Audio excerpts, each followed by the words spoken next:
are here for round number 19 of the NRL. We're going to get into our tips again. Guys, there's not actually too much necessarily going on here. Besides, maybe, we could talk about that Bulldogs and not Manly, pop tribute Manly. Bulldogs and Broncos down at the bottom of the table. Can't believe I forgot that one too. Whiz. I guess with the Panthers, if they win, they go and finish in first place. That'll be the first time in a very long time and win the minor premiership there. And they're looking probably fantastic. Can they go into the finals like this? We don't know. We'll talk about this in future videos, but Panthers are looking pretty good right now, and I know a lot of people are still doubting them when it comes to actually getting to finals, including me, experience-wise. But, we'll see how we go. They're looking pretty good right now. But in regards to the top 8, guys, really, there's not much to really talk about. Cronulla Sharks beating the Warriors last week ensured that, the top 8 is locked off there. The Sharks are more than likely to be finishing in 8th, and no one else outside of that 8 can actually mathematically make it anymore. So, thanks, Warriors. No, I'm joking. I did tip you Sharkies, but good result there for the Sharkies, and hopefully they can do something in the finals. Not that I believe really they're going to, but I'd like to see it. But enough talking about what the situation is currently. Let's get into our tips for round number 19. 2 more weeks to go until the NRL finals, baby. I am pumped. I am keen.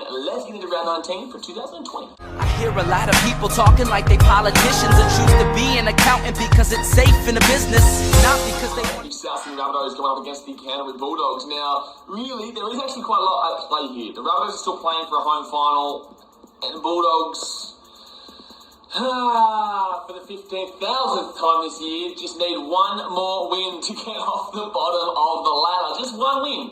That's all, lads, bro. That's it. You led 2-0 against Manly. You lost. You did well against the Titans, but you lost. You Parramatta, you lost. And now you come up against the Rabbitohs, who are a very high-scoring team, guys. Very high-scoring team in the Rabbitohs. Now, look, the Rabbitohs have definitely started to hit form at the right time of the season. They were pretty average for the first half, and then when Latrell Mitchell goes out, they actually start to well. I like Latrell Mitchell, I do, so I'm not going to sit here and say that, it's his fault, but in the same sense, the Rabbitohs are really looking red hot right now. The only thing you look at with them is that they do concede points, but they do score a lot of points. So obviously they did concede 30 against the Tigers, 28 against the Tigers, and it was they were up 20-0 in that game, and obviously the Tigers came rampaging home. However, you realise the Tigers were still playing for their season at that point. The Sharks-Warriors game hadn't started yet, so they didn't know the Sharks were going to win and make it mathematically impossible. So the Tigers, they were still technically playing for their season, and that's why that still made it quite interesting if it wasn't for Benji Marshall making a pretty inexperienced decision there as an experienced player. But the key aspect that everyone needs to realise of this game is you've got to look at it scoring-wise, right? So obviously everyone looks at it scoring-wise normally, but let's look a little bit more in-depth. So the Dogs have been well known for quite a few years now of being quite an offensive team rather than an attacking team. They're getting to the opposition 20 and they don't do jack shit from it. And I guess defensively they haven't been too good this year either. But that's not the point. The point is that with the Bulldogs, they don't really score points. They don't usually put too many points on the board. And we saw that even against Manly where they went up 10-0 and Lachlan Lewis dropped the ball quite a few times and they're attacking 20. They just don't have that option. So in comparison, you have to go and look at the Rabbitohs, who for the last 8 or 9 weeks have scored 30 points in a row. So you're going to have to look at it like, wait a second, the Dogs are going to have to, assumedly, score more than 30 points to even have a sniff at this game, to even be with a chance at this game, because the Rabbitohs are putting up those points. So you would have to imagine that the Dogs are going to have to put up that margin too, and more, to beat the Rabbitohs. Now, do you think the Bulldogs are going to do that with their scoring record? I don't think so. Anything can happen in sport. Anything can happen in rugby league. Does it look likely? Probably not. Probably not. So I'm going to take the Rabbitohs here. I'm going to take the Rabbitohs by 10 points. I think they'll win maybe, 30-20 or 28-18 or something like that. I don't usually like to put up scores here because score lines are just ridiculously, it's really difficult to predict. But, I'll take the Rabbitohs. I'll take them by 10 points. I think the Bulldogs will have enough in them to, somewhat compete, and they'll probably be leading at some stage in this game before they choke it all away like they usually do. Next up, guys, we have the Cowboys going up against the Penrith Panthers. Now, this game really you should be looking at like the Panthers are going to win this one. I'm not telling you who I'm going with yet, even though you know who I'm going with. This game should be quite simple. The Panthers are obviously on top of the table right now. If they win, they lock up the minor premiership. Cowboys, they kind of look somewhat impressive in regards to their attack against the Storm, but the thing with the Cowboys is that we streamed this game, right, and to be fair to you, they had a decent attack, at least they scored some points, and I guess it wasn't an embarrassing effort, but in regards to the defence, it definitely was an embarrassing effort, and unfortunately their attack just doesn't get them over the line enough to, fix the defence. Like, some of those tries that the Storm were scoring, ridiculous. Like, some of those tries that the Storm were scoring was literally painful to watch. I'm not a Cowboys fan, I don't mind the Cowboys, but I'm not a Cowboys fan. So, to me, it doesn't really matter because the Titans are above them, what you do. But it was painful. It really was. The Cowboys' defence was just atrocious. It was all over the shop, and everything the Storm were throwing was just working because that defence was just pitiful. It just was. So, luckily for the Cowboys, they had somewhat of an attack to really kind of put something there to make it less than embarrassing, but they still lost convincingly. The Panthers, on the other hand, are obviously firing on all cylinders right now. They are, if they win this game, they do obviously finish on top of the table in the minor premiership for the first time in a very long time, and really they'll be firing straight into the finals on a high. They do play the Dogs next week, and surely you would assume the Panthers win that game, but in the same sense, surely the Panthers are going to win this one, they're going to keep their momentum alive, they don't have a hard run home, and you just safely assume they're going to go into the finals undefeated at this point. Not going to talk more about that. I think the Panthers are going to win this game. I think they're going to put them by, 18, 20 points. They're going to be convincing, and I think they'll walk it in the end. So, congratulations to the Panthers on winning the minor premiership. Friday night action, Brisbane Broncos. Well, they're not at home. Parramatta Eels versus the Brisbane Broncos there, and the Eels, they're not looking too good right now. No, they are not. The Broncos obviously definitely aren't looking too good right now. They're in 15th place, and they're playing for nothing except for avoiding the wooden spoon. So by the time they play this game, they will have already known if the Bulldogs have beat the Rabbitohs. If the Bulldogs do end up beating the Rabbitohs, then the Broncos probably play a little bit harder in this game, but I'm going to take Parramatta here, and I don't really want to take Parramatta because Parramatta haven't given me any reason to back them in at all, at any stage. They're kind of just a really bland team right now. Their attack is just nothing's going on, and defensively they're, decent, but if anyone thinks that this team is playing like a top 4 team right now, or, this top 4 position is representative of how their season's gone, you're mistaken. It's tough because they are in the top 4 right now. They had a good start of the season, but ever since, probably that Manly loss, I guess maybe, that Manly loss, where they probably should have lost 2 games to Manly this year, but the second Manly loss, they just fall apart, and obviously they've got no attack. Blake Ferguson, for one, their winger scored his first try for the whole season.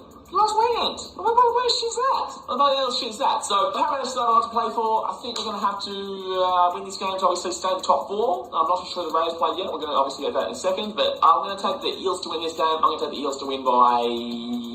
We'll go 8 points. No, we'll go 14 points. We'll go 14 points simply because I feel like they're going to try and get back on track. This is the Broncos, not exactly a great team. And as I tipped the Rabbitohs, that would safely assume the Bulldogs have it once. They would need the last game to win, and the Broncos won't really necessarily have too much to play for. Saturday afternoon action, we've got my boys going up against Manly Seagulls. Manly Seagulls, then the Gold Coast Titans. This should be quite an interesting game. The Gold Coast Titans obviously, doing quite well at the moment. Manly came back against the Dogs to, keep their season, respectable-ish. They were down 10-0 to the Dogs, but they did come home strong in the end. They did get a big win there, so you've got to commend them for their efforts, especially when they looked absolutely diabolical to start there. In comparison to the Gold Coast Titans, they didn't exactly blow the world, they didn't really smash that Broncos team when they probably should have smashed that Broncos team, but they've still got a convincing win in the end. A hard game to read this, very hard game to read. Obviously this is a Brookvale, so Manly have the home advantage here,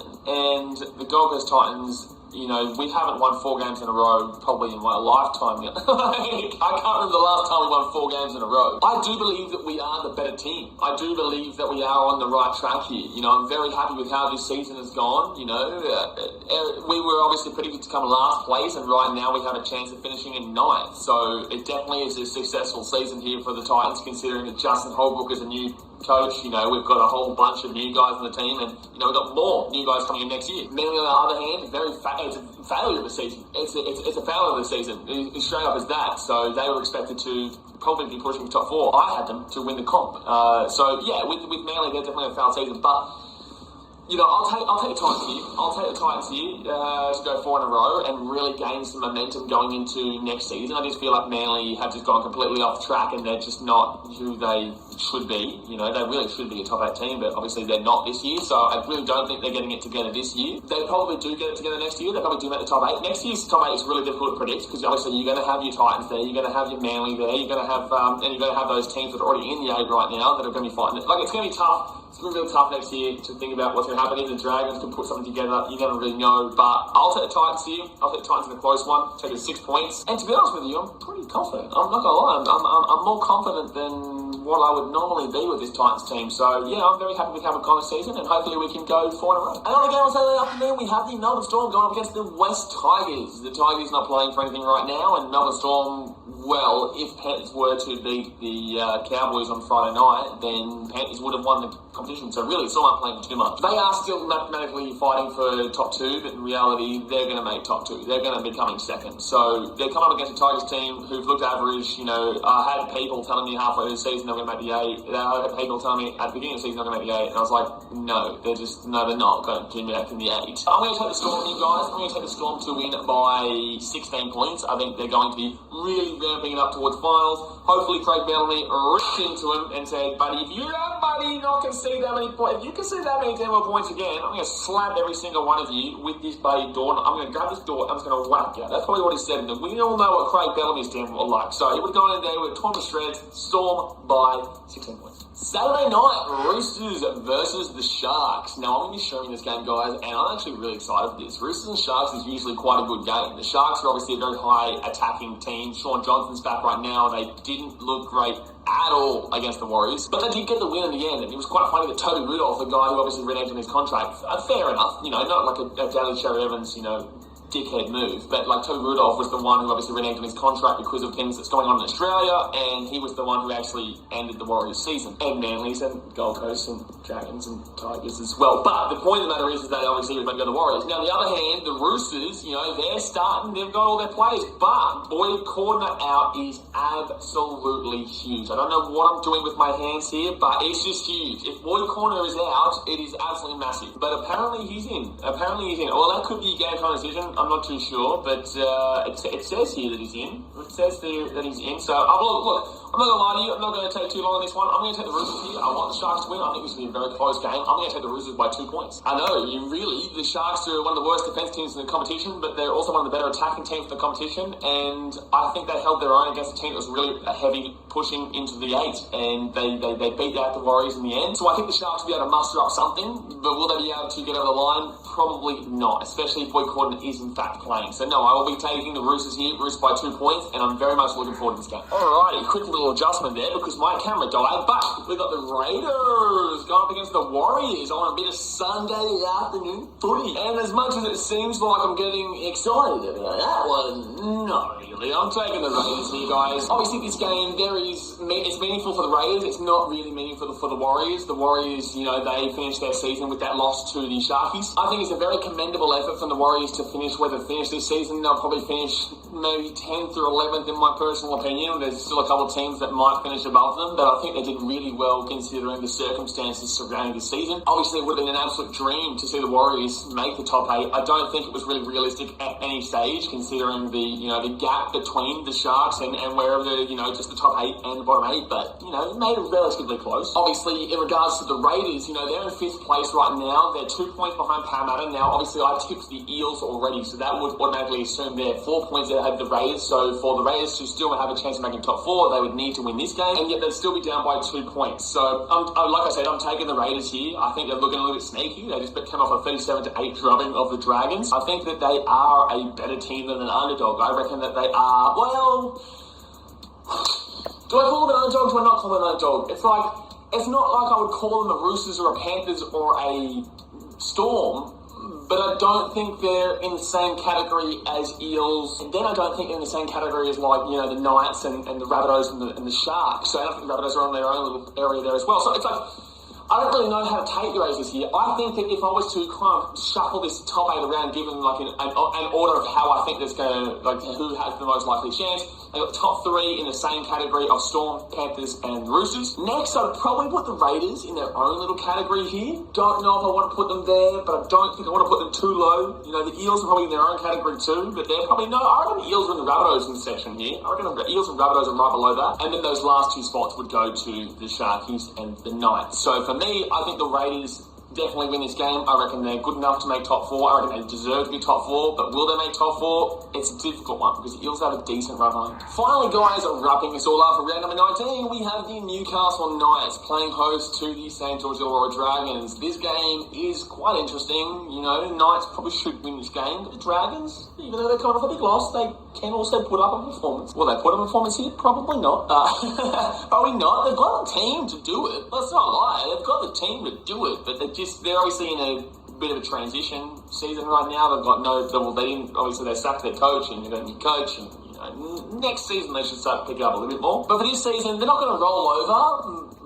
But the Knights are going to win this game. I'm taking the Knights here, and I'm going to take the Knights by 20. I think the Knights are very inconsistent, and I really don't know if they're going to do anything in the finals at all. I really liked their defence at the start of the season. It's really deteriorated since. I think they've got a decent attack, but I just feel like they'll try and get some momentum driving towards finals here, and it's going to give them a little bit of an unwarranted confidence, and that's good. Good on you, have some confidence, but I think it'll come crashing down in the first week, because for me, I don't know if the Knights have got what it takes to beat the Rabbitohs, or to beat the Raiders or Eels away from home, whether it be in Bankwest or whether it be at GIO Stadium or it be at ANZ against the Rabbitohs. I just don't think that the Knights have got what it takes to do it. If the Rabbitohs were to lose this game and the Knights were to win, they would jump the Rabbitohs and the Knights would have a home final there. But I think the Rabbitohs do win that game. But Knights fans will definitely be absolutely praying that the Dogs. Well, so there we go. We've got buddy Titans fans, and we've got Knights fans getting around the Doggies this week. My Rabbitohs. I would actually genuinely love them to win the premiership, but that's besides the point. What's more important? Broncos coming last. But alright guys, that is going to do it for today's video. If you did like it, please give me a thumbs up. Obviously subscribe if you're around here guys. We've got about 4 NRL streams we're doing this week. If you are new to the channel, we do streams every single day across all different sports, including baseball, NFL, NRL, AFL, buddy, A-League, Premier League. Gee, we absolutely smash it. So I do appreciate all the support. I do appreciate everyone new around here. The main content of the channel is actually usually, videos like this and vlogs, like game day experience vlogs at the games, but I'm still stuck at Fiji right now, so I won't be back until about November. So that's why we've been absolutely smashing live streams. We'll still do live streams even when I come back and stuff like that. Just won't be as many because I'll be doing vlogs whenever I can't get to games. We're doing vlogs, and obviously for Chicago Cubbies games. But no, I appreciate you guys as always. Thank you for all the love. Do remember, guys, the AFL tips came out yesterday on the channel. Tomorrow, NFL tips will come out, and also probably Friday or Saturday, maybe we'll be bringing up the Premier League tips for this week. So I do appreciate you. Hit that notification bell as well, and I will see you guys next time. Alright, guys, thanks for watching. You hear a lot of people talking like they politicians and choose to be an accountant because it's safe in the business, not because they want